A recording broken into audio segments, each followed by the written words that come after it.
I'd like to talk about this guy today, our sun, which is almost completely hidden behind a heavy blanket of chemtrails.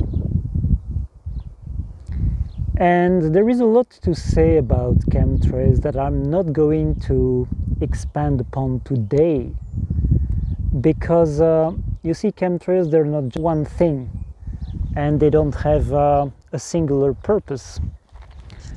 They have multiple purposes. There is the nanotech data harvesting aspect of it. There is the PSYOP aspect of it. And there is also the aspect that I really want to touch upon today, which is the interference in our relationship with our local star, our sun. So they are one of the tools, one of the devices, technologies, one of the weapons, actually, that are being used in an attempt to mess with our relationship with the sun. Because our cherished controllers, they're really afraid. They're really scared of that relationship, and they're really scared of that being, of who he really is. So they try to interfere in many ways, including psychological manipulation, trying to convince you that the sun is bad, the sun is not your friend, you shouldn't expose yourself to the sun, it will give you skin cancer, ooh, be very afraid of the sun.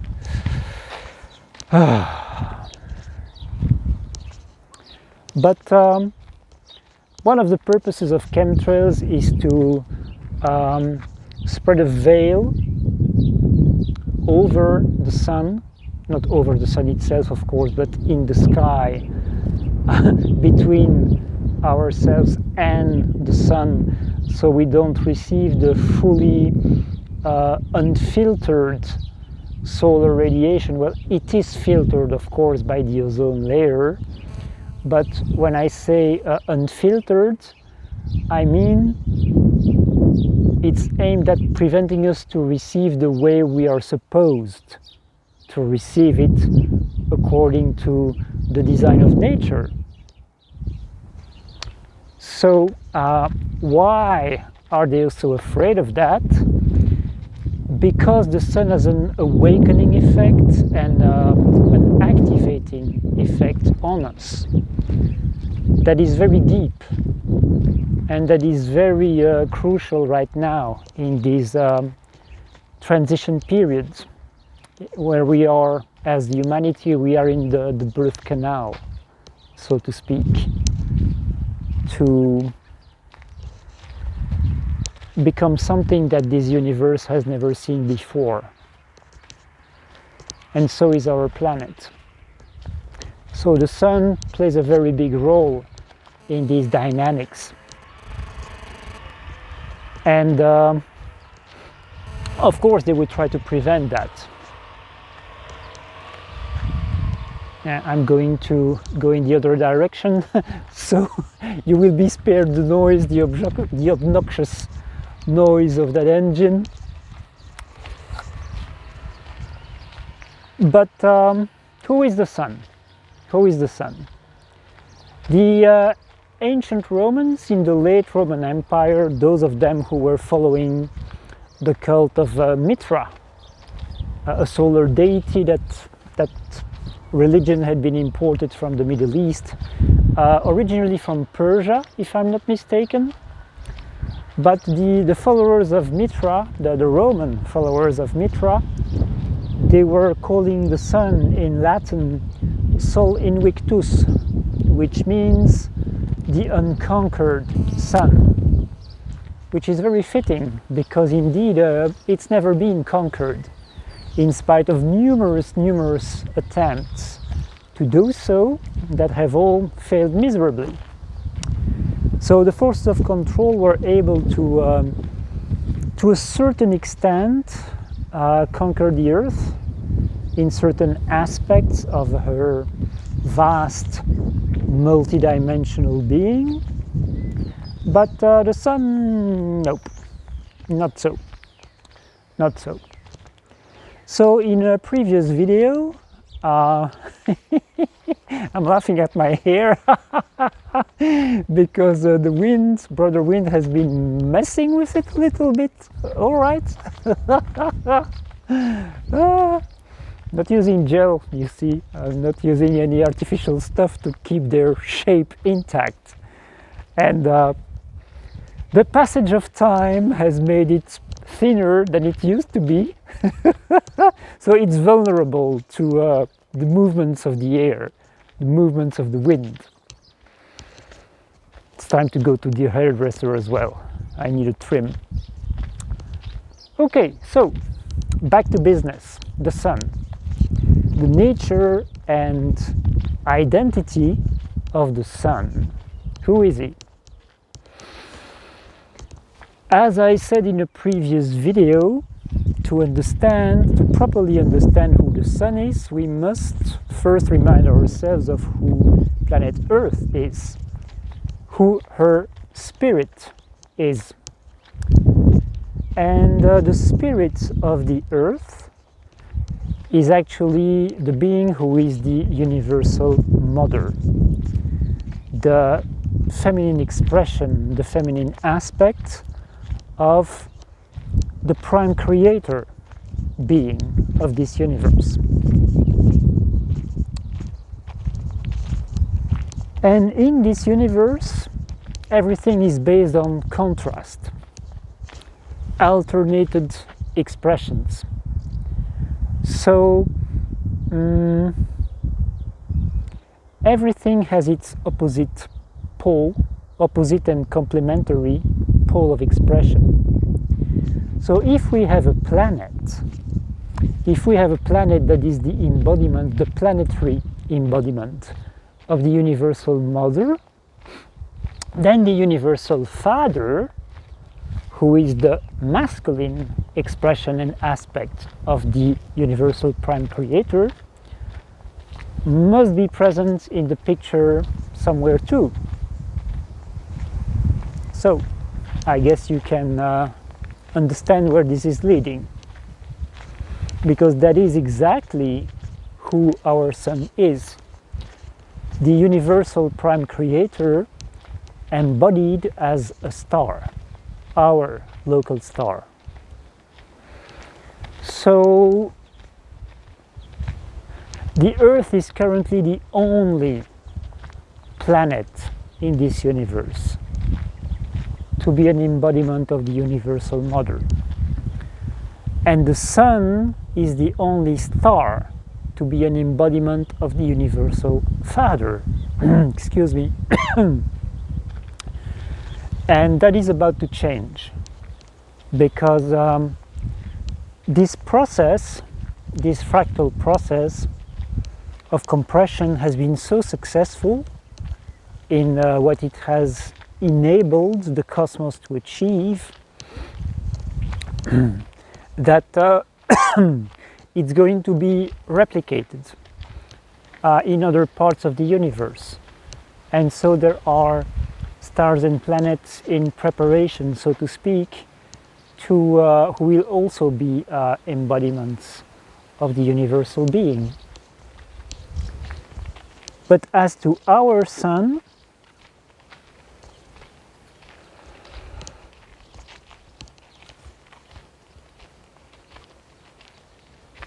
there is an aspect of our own being that lives in the core, the very multidimensional heart of the Sun.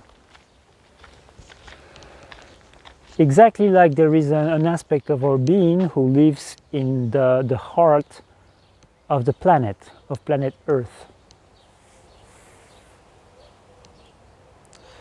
Because that is how things work in that path of compression that started with the Milky Way galaxy, who was the first embodiment of the universal being as, in that case, of course, a galaxy. So the Milky Way galaxy being the embodiment, also the galactic embodiment of the universal mother.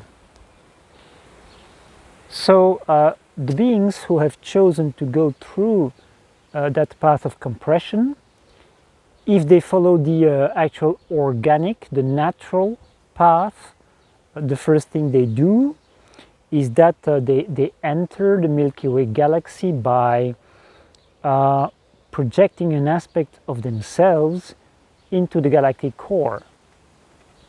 And they live there. They live in the galactic core. And when they want to enter this solar system to have experiences, incarnational experiences in this solar system, the process is exactly the same at this level, that is more local, of course. They first embody in the heart of the sun. Because that's a natural way. That's a natural way. So when you enter a reality, you make an agreement, a soul level agreement with the being who is the prime creator of that reality and who has the most influence and authority over that reality, who has the ultimate level of responsibility regarding the functioning and the evolution of that reality.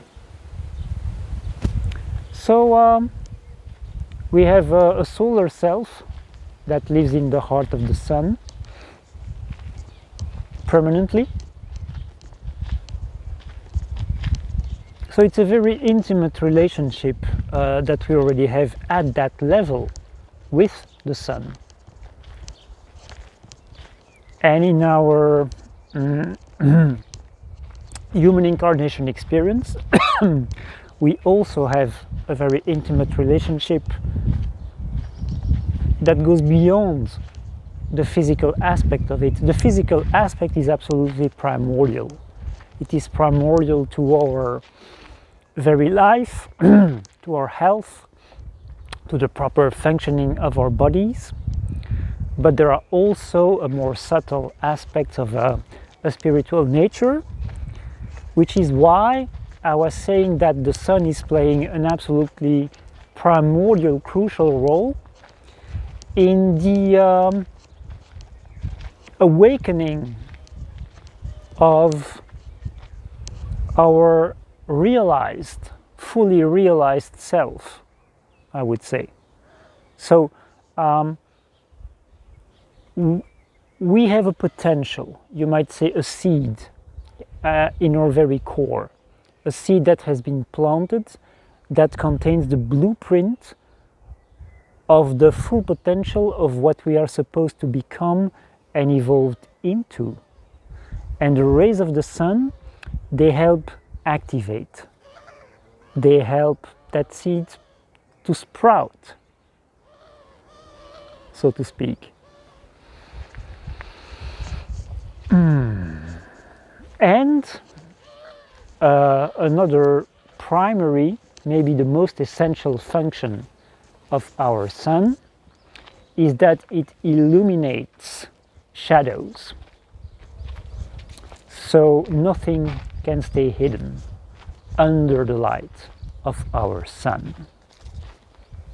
And those who really want to stay hidden, who can't stand to have their shadows revealed, who can stand to have their shenanigans, their schemes brought to light, they don't want the light of the sun to be fully experienced, to be fully expressed, because it is disclosure. It is disclosure of their shadow. It is disclosure of their distortion. It is disclosure of the darkest aspects of their true nature. They don't like that. And many of us well, we've all been there, you know, we've all tried to hide from our own shadows, from our darker aspects, our distorted aspects. We've all tried to do that. So let's not be too judgy here, but most people are really afraid to face their own shadows. They're really afraid.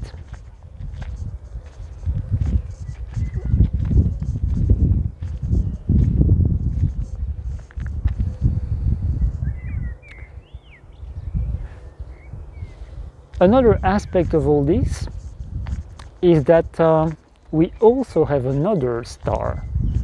We have a second star actually in our solar system that is veiled, that is hidden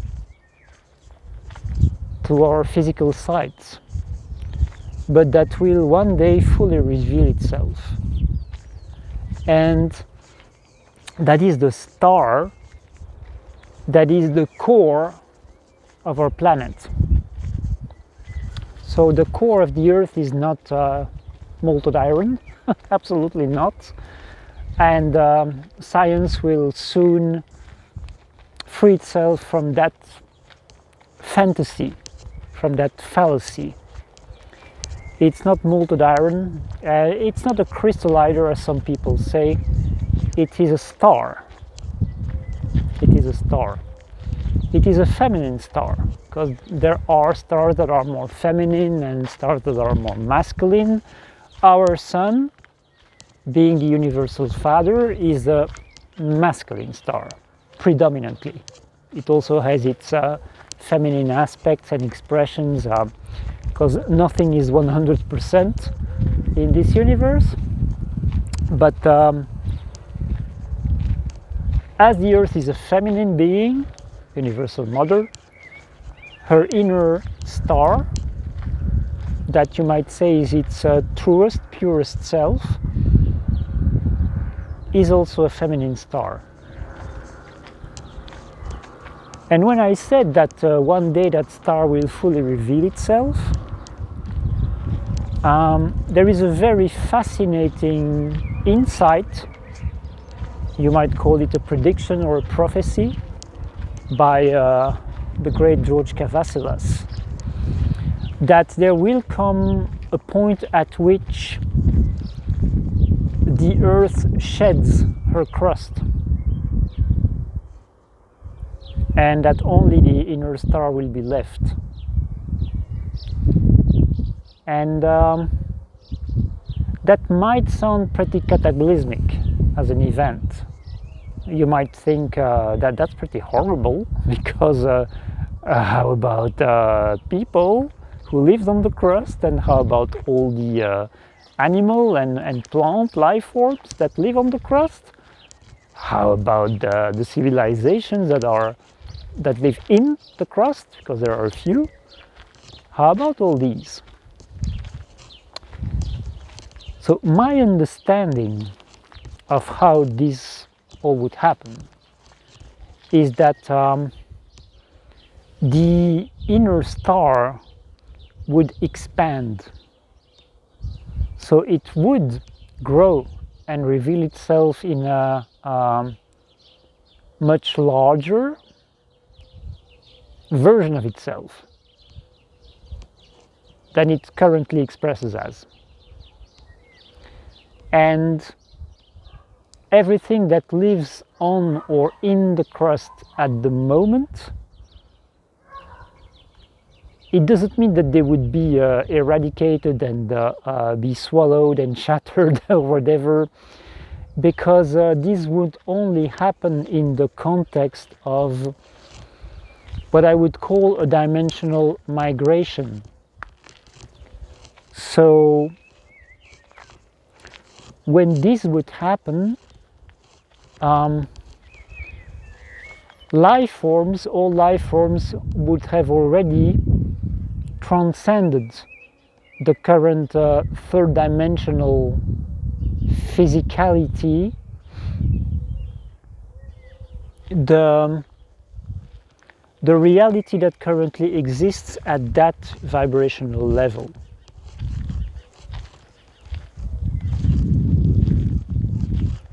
So it wouldn't be that, as happened in the past, life would get eradicated at the physical level.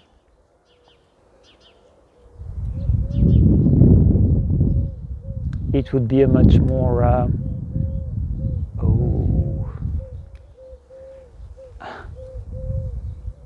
no, I can't show him. There was a blackbird that landed very close to me. I hope that could show him to you, but it flew away. So it would be a much more graceful process.